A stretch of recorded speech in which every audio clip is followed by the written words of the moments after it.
नमस्कार, स्वागत है आपका। देख रहे हैं आप सी न्यूज भारत। आपके साथ मैं हूं इशिता तिवारी। साइबर अपराधों की बढ़ती घटनाओं पर रोक लगाने और आम जन को सुरक्षित डिजिटल व्यवहार के प्रति जागरूक करने के उद्देश्य से उत्तर प्रदेश पुलिस द्वारा बांदा में एक व्यापक साइबर जागरूकता कार्यशाला का आयोजन किया गया। पुलिस महानिदेशक उत्तर प्रदेश राजीव कृष्णा के निर्देशन में प्रदेश में चलाए जा रहे साइबर जागरूकता अभियान के अंतर्गत रानी दुर्गावती मेडिकल कॉलेज बांदा स्थित प्रेक्षागृह में साइबर जागरूकता कार्यशाला का आयोजन किया गया। इस महत्वपूर्ण कार्यशाला में अपर पुलिस महानिदेशक प्रयागराज जोन डॉक्टर संजीव गुप्ता मुख्य अतिथि के रूप में उपस्थित रहे।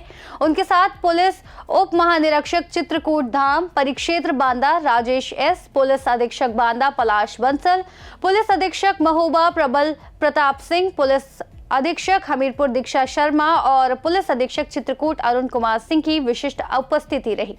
सभी वरिष्ठ अधिकारियों की मौजूदगी ने कार्यक्रम की गंभीरता और महत्ता को दर्शाया।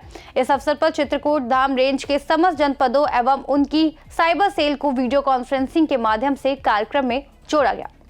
इसके साथ ही जनपद बांदा के सभी थानों को भी वर्चुअल रूप से जोड़ा गया, जिससे बड़ी संख्या में पुलिस कर्मियों को एक साथ साइबर अपराधों से संबंधित प्रशिक्षण और मार्गदर्शन प्राप्त हुआ। कार्यशाला में जनपद बांदा के विभिन्न कॉलेजों से आए शिक्षकगण, छात्र छात्राएं और प्राचार्यगण ने प्रतिभाग किया। आपको बता दें कि इसके अतिरिक्त साइबर जागरूकता अभियान में भाजपा जिलाध्यक्ष कल्लू राजपूत, नगर पालिका अध्यक्ष मालती बासु गुप्ता तथा उद्योग व्यापार मंडल के पदाधिकारी और सदस्यगण भी शामिल हुए। कार्यक्रम को पुलिस महानिदेशक उत्तर प्रदेश राजीव कृष्णा ने वर्चुअल माध्यम से संबोधित किया। उन्होंने साइबर सुरक्षा के महत्व पर प्रकाश डालते हुए ऑनलाइन ठगी, फर्जी कॉल और लिंक, सोशल मीडिया फ्रॉड तथा बैंकिंग और यूपीआई फ्रॉड जैसे साइबर अपराधों के बारे में विस्तार से जानकारी दी। उन्होंने साइबर अपराधों से बचाव के लिए ओटीपी और पिन साझा न करने, संदिग्ध कॉल और मैसेज से सतर्क रहने, मजबूत पासवर्ड और 2 फैक्टर ऑथेंटिकेशन के उपयोग पर विशेष जोर दिया। पुलिस महानिदेशक ने बताया कि साइबर अपराध होने की स्थिति में तुरंत 1930 हेल्पलाइन नंबर या cybercrime.gov.in पर शिकायत दर्ज करानी चाहिए। उन्होंने कहा कि डिजिटल लेन देन ने बढ़ते उपयोग के कारण साइबर अपराधों की संख्या में भी वृद्धि हुई है और इन अपराधों की विशेषता ये है कि अपराधी सामने दिखाई नहीं देता। अपर पुलिस महानिदेशक डॉक्टर संजीव गुप्ता ने अपने संबोधन में digital arrest, video call, blackmail तथा अन्य नए साइबर स्कैम के प्रति सतर्क रहने की अपील की। उन्होंने कहा कि जागरूकता और सतर्कता ही साइबर अपराधों से बचाव का सबसे प्रभावी माध्यम है। देखिए, आज बांदा जनपद में बांदा मंडल के चारों जनपद से यहाँ पुलिस अधिकारी मौजूद हैं।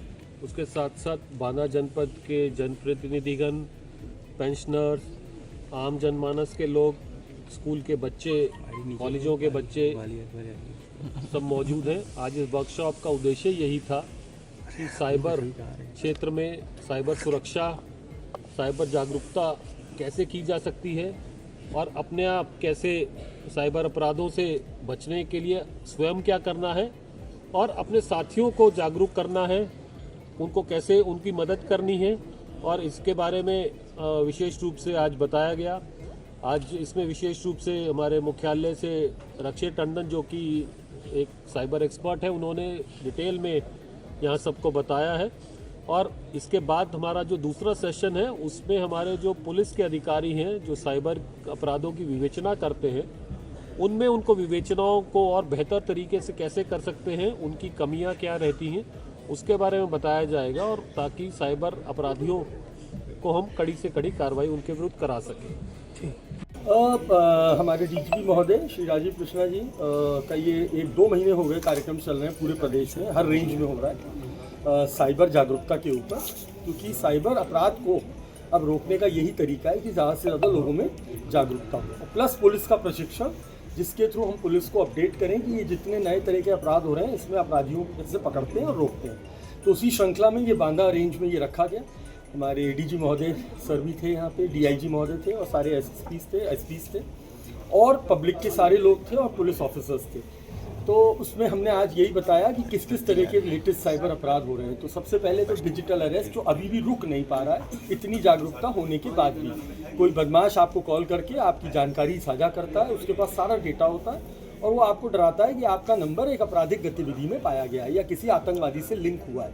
हमारे अधिकारी आपसे बात करेंगे और एक पूरा स्टेज ड्रामा तैयार करके, पूरा बैकड्रॉप, वर्दी वो हमारे सीनियर सिटीजन्स को अपने डर में ले लेते हैं और फिर उनका पूरे के पूरे खाते और एफडी सब खाली कर देते हैं। लोगों को करोड़ों का नुकसान होता है। दूसरा, इस समय एपीके का बहुत ज़्यादा आतंक चल रहा है। एंड्रॉयड फ़ोन पे, व्हाट्सएप पे कभी ट्रैफिक के नाम से, कभी शादी के न्योते के नाम से, कभी पेंशन के लाइफ सर्टिफिकेट के नाम से, या फिर कभी कोई वीआईपी दर्शन के नाम पे, या क्रेडिट कार्ड के पॉइंट ख़त्म हो रहे हैं उसके नाम से आपको एक .apk फाइल भेजी जाती है जो कि एंड्रॉयड पैकेज किट कहलाती है। और इसे क्लिक करते ही आपके फ़ोन में एक ऐसा वायरस बैठ जाता है जो आपके सारे OTP, बैंक और फ़ोन की सारी जानकारी हैकर तक पहुंचा देता है और उससे लोगों के पूरे खाते खाली हो जाते हैं। सर, AI के लिए कहा जाता है कि सरकार दे रही है AI हर सुविधा, लेकिन इतना खतरनाक है, फिर उस पर सरकार को एक्शन लेना चाहिए।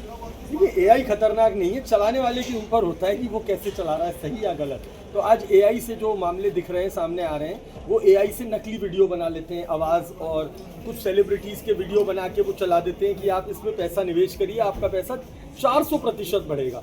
आज DGP महोदय ने भी अपने संबोधन में बताया कि ऐसी कोई स्कीम नहीं होती है जहां आपका पैसा सस्टेनेबल 400, मतलब FD भी, बैंक का FD भी आपसे कहता है कि हम आपको 6-6.25% ब्याज देंगे।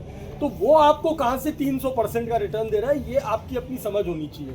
तो ये लोग क्या कर रहे हैं, आजकल AI से नकली वीडियो, नकली तस्वीरें बना के उसे प्रचार करते हैं, जिससे लोग उसके झांसे में आ जाते हैं और वो नकली इन्वेस्टमेंट स्कैम में फंस जाते हैं। सर, पब्लिक के लिए कोई एडवाइस? पहली एडवाइस कि अपने पासवर्ड बदल के रखें, अपने खातों पे double authentication, multi factor authentication रखें। दूसरा, और अपने कभी भी सारे पासवर्ड सेम मत रखिए।